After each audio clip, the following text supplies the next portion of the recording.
Sophia Lucia Parola here with Garden State Film Festival.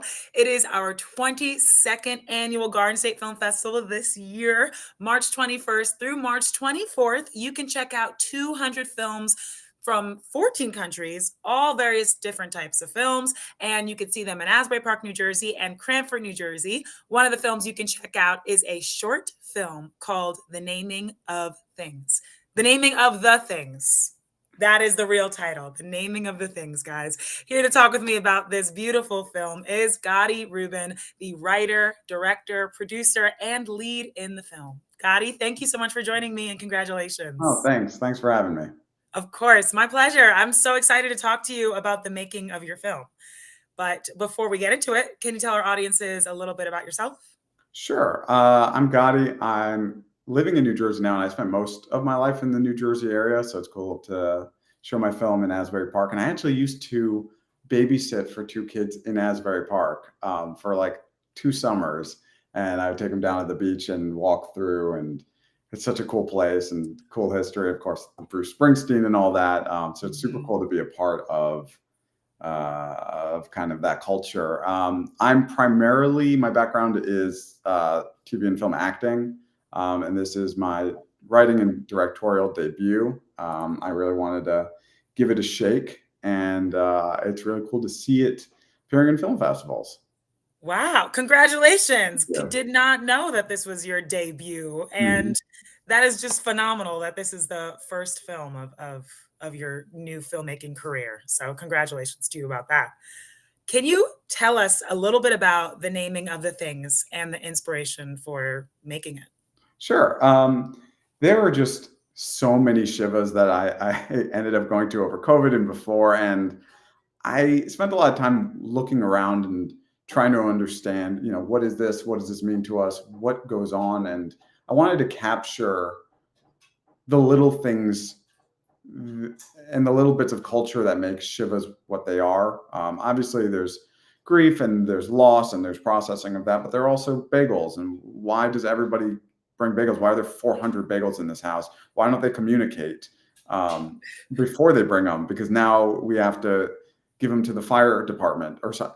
And it's all those little human experiences throughout that I wanted to play with. And so the film basically starts with a young man whose wife passes away suddenly, and his experiences through the first day of his grief and sitting Shiva and coming to an understanding that, though you've lost somebody, they're kind of still alive because you continue to learn new things about them. Mm, So just because somebody you lost has gone doesn't mean that you've learned everything you can about that person. So the experience continues. mm. Thank you so much for sharing. I mean, like you're saying, this film talks about a lot of big things, right? Grief, religion. Is this things that you've always been interested in, or was it just like that time period? This just came to you, or do you find that this was kind of bubbling up like a story you kind of wanted to tell for a while? I had the idea for the film for like 2 years, Mm, and then you have to work up the courage to tell yourself that yes, this idea, this thing in my head is valid and worthy of spending the time, money, effort, and mm, tears making. right. But I'm happy I did, and yeah, I think if something gets stuck in your head for at least a year, then you probably should do something with it. Mhm. 'Cause we all have ideas in the shower, and then 2 minutes later you forget them. You're like, that was such a great idea, but then you drop it. If it's something you keep thinking about, then I think then it's worthy to give it a shake. Couldn't agree more. Yeah. And you did more than just give it a shake, right? Like you successfully were the writer, director, producer, and the lead on this film. What was it like wearing all these hats, especially for the first time? Um, I thought there would be some synergy of doing all these. There isn't. There's a good reason why a lot of people don't do it. I don't think I'll do it again. It was, we kind of wanted to shotgun this thing and Mm, get it done. I had another producer, but she got COVID right before the shoot, so she was supposed to take over a lot of, the basically she was going to also help out with the AD stuff and just getting everybody together and getting everything figured out. And so I ended up doing that too. What I did notice is um, it's cool to then, because you wrote it and because you direct it, and because you're acting in it, you're then trying to switch your mindsets all the time. Mhm. Or even I was in the middle of one of the scenes, I was like, I should probably move the camera. And then it's like, oh, oops, wait, what was the Ah, next line? right. So yeah, it's interesting because you get an appreciation for how difficult each of these things are in general. Um, but yeah, it was a lot of fun in the end. Yeah. Yeah. So, this might be a difficult question because obviously, like you just said, the synergy was difficult and you ran into some challenges that you did not plan.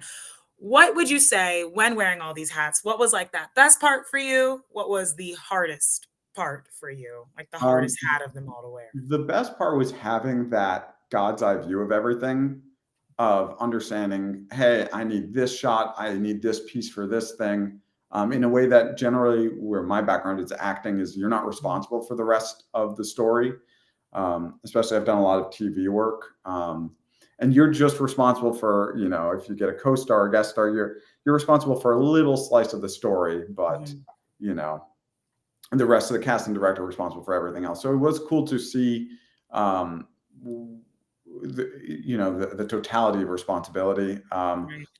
It then gets weird when you're the one forgetting lines and you wrote it, and you have to stop and go over because you're just like, I just forgot the Yeah. whole. I wrote this for me. Yeah. Right. So that's when you just kind of have to like make a self-deprecating joke and move on. Yeah. And any of those hats were you like, I'm not doing this again. Like, how did we feel about directing, about producing I and liked all of it. writing? The producing while you're doing anything else, like Mhm. taking lunch orders while you're trying to like that's Right. those two things don't happen. Or trying to navigate, getting background and figuring out how they're going to get to the space and making sure everybody has filled out their paperwork. That's not something you So can do much. while you're trying to figure out the scene and trying to figure out lighting and everything. That's Yeah. those Yeah, that I'm not going to do that again. Well, talk to me about the rest of your amazing cast and your deep and the crew. But I really shout out to the DP. I mean, that opening shot, it was just so beautiful. The Yeah. whole film was beautiful and the cast was stellar. So talk to me about Oh, finding great. this cast So, and crew. the DP I've worked with before, Zach Grouillon, and what's cool is that shot was the first idea I had for the film. It's like the upside Mm, down, awesome. kind of shot out on the raft, and he was fantastic. We actually made the decision, mostly his idea, of to do only natural light, so there were no artificial lights, to kind of give it an earthy, Wow.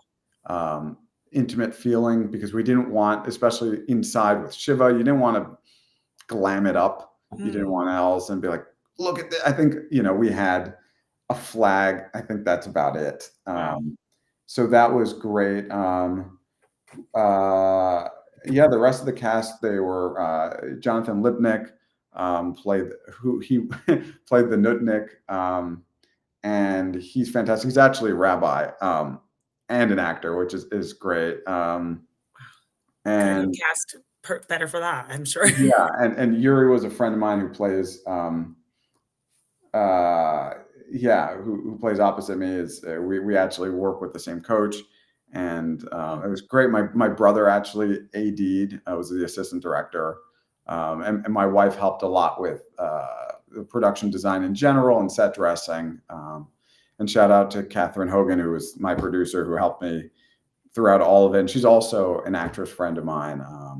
And our composer, was fantastic. Our editor, I Yeah, mean, all of it together. Yeah, the composer Victoria Romano was just unbelievable, and she actually beautiful recorded music. all of that in her bedroom. Wow. She's yeah, like an ethnomusicologist, and I hope I get that right. And she was, just did that all with the string instruments she has in her own bedroom. Amazing. So I yeah, it mean, was I phenomenal. definitely had that question for you about the music because it was just such a gorgeous element and really added to the film. How did that even work? Like, did you send her the film and then she composes on it, or you kind of Yeah, helped yeah, create this? yeah. She asked me for the general vibe of certain scenes, but I had also sent her films that inspired certain shots. Mm, because the last thing I want to do is to dictate like it must be this, and I want her, Right. with her amazing understanding of music, and let her run away with it. And I'm sorry, what was the beginning of that question? I think you answered it already. Yeah, like how it kind of worked working with the composer if she Yeah, saw the film and made the music to it, but it sounds you pretty yeah, much yeah, answered it. yeah. She did, and you know, it's amazing. You watch your rough cut, and you're like, cool, and all of a sudden you put the music to it, and you're like, all right, now it's a film. It's a film, yeah. It's humbling to watch, because the moment you have music, you're like, whoa, Mhm. yeah, Yeah. Wow. Um, yeah, I'm still amazed also with the whole natural light thing. I'm also amazed at that too. So sorry, I'm like really processing yeah. this. It's just so cool. We got an obnoxiously nice camera. We were able to, like, Uh-huh. a friend of a friend of a friend who worked at a place who could get us the camera, and we ended up shooting on an Alexa Mini, which was just such overkill for the scope of the project. But it lets you have Mhm. overcast lighting, funneling through a window, lighting everything, and that's enough. Mhm. Yeah. Um, yeah. Amazing. So what did you learn during this process? I know that it was specific because you wore so many hats, but yeah, what really stuck out to you when directing and writing this film that you'll take with you to your next project? The biggest thing is that if somebody speaks up and they feel strongly about something, they're probably right, and you should Mm, listen to them. And every single time that happened, I'm so grateful that I did, and I mhm. deferred to their expertise, because I in the editing room, every single time I'd watch one of those moments, I'm just like, thank God I listened to them. Wow. Thank Yeah. God, because yeah, that's no one person can do it, even though I wrote and directed, but it's everybody else that makes it happen, because otherwise it's just gibberish in my head, Mhm. you know. I love that, and I really it's one of my favorite questions to ask filmmakers because it seems that even though everyone says something different, I've heard, really listen to when people speak up. So, thank you for sharing that, and I think you, along with a lot of other filmmakers, completely agree, and it benefits the film. So, Yeah. really awesome. What are your hopes for audiences watching the naming of the things, especially here at Garden State Film Festival?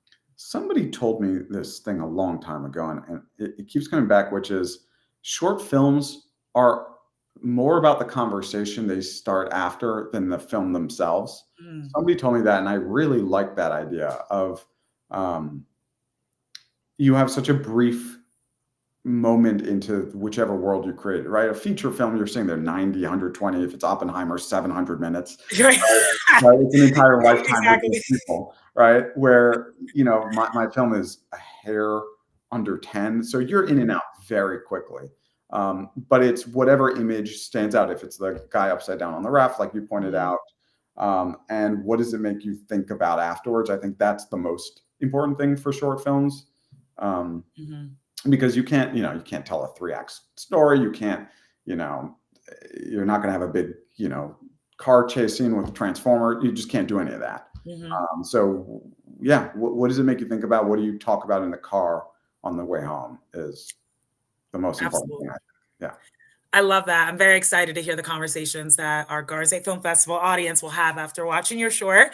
And speaking of this festival, I know we talked a little before, you will be there, so Mhm. during your screening. Have we been to Garden State Film Festival before? I'm sorry if you said No, I haven't. already. So how did you hear about the festival? And I mean, how's it feel to have this screening this year? I'm very excited. I'm not sure how I heard. I think it might have been I'd heard of it because I'd spent time in Asbury Park. Right, babysitting. Um, And, being local is also helpful, Right. because you can show up and come to all the events. But yeah, I'm just very excited. I'm excited to see all the other films. Hopefully, seeing a lot of other New Jersey filmmakers represent. Mhm. And because I grew up originally in West Orange, so not too far away. Right. If We anybody, love our Jersey I filmmakers. love our No Jersey. favorites, but No favorite. I they are my favorites. Yeah. Did we didn't film the naming of the things in Jersey, did No, we? that was shot in Marblehead, Massachusetts, so Oh, right outside Boston on the water there. okay. Yeah. Well, I mean, it's been such a pleasure talking to you and And watching your film. I'm really excited for our audiences to see this at the 22nd Annual Garden State Film Festival. Let me tell them watching how you can see it. It will be screening Sunday, March 24th in the Film Block 12 to 2 p.m. Yes, check it below, Jersey Shore Art Center. Come meet this amazing actor and filmmaker. Oh, shout out to your work too and your bio as an actor. So beautiful, but we're talking to you as a filmmaker today, so I didn't, yeah. And if I can do one other shout out, Yes, please. I recently had a little boy, and he's a month as of a few days ago. So shout out to him. Yeah. Shout out to him, and shout out to the wonderful mother too, because both of you. Oh my gosh, amazing! Are they coming to the festival? We will see. Okay, we'll see. A month old, I know. It's he's not going to have all of his shots yet, so it's and he's probably going to scream. So respect to the I've heard babies at screenings. It's a lot, yeah. But anyway, it's just a pleasure that you'll get to be there. So definitely come meet this amazing artist. Come get your tickets at gsff.org/tickets, and we will see you guys at the festival. Thank you again for taking the time to talk to me. Bye.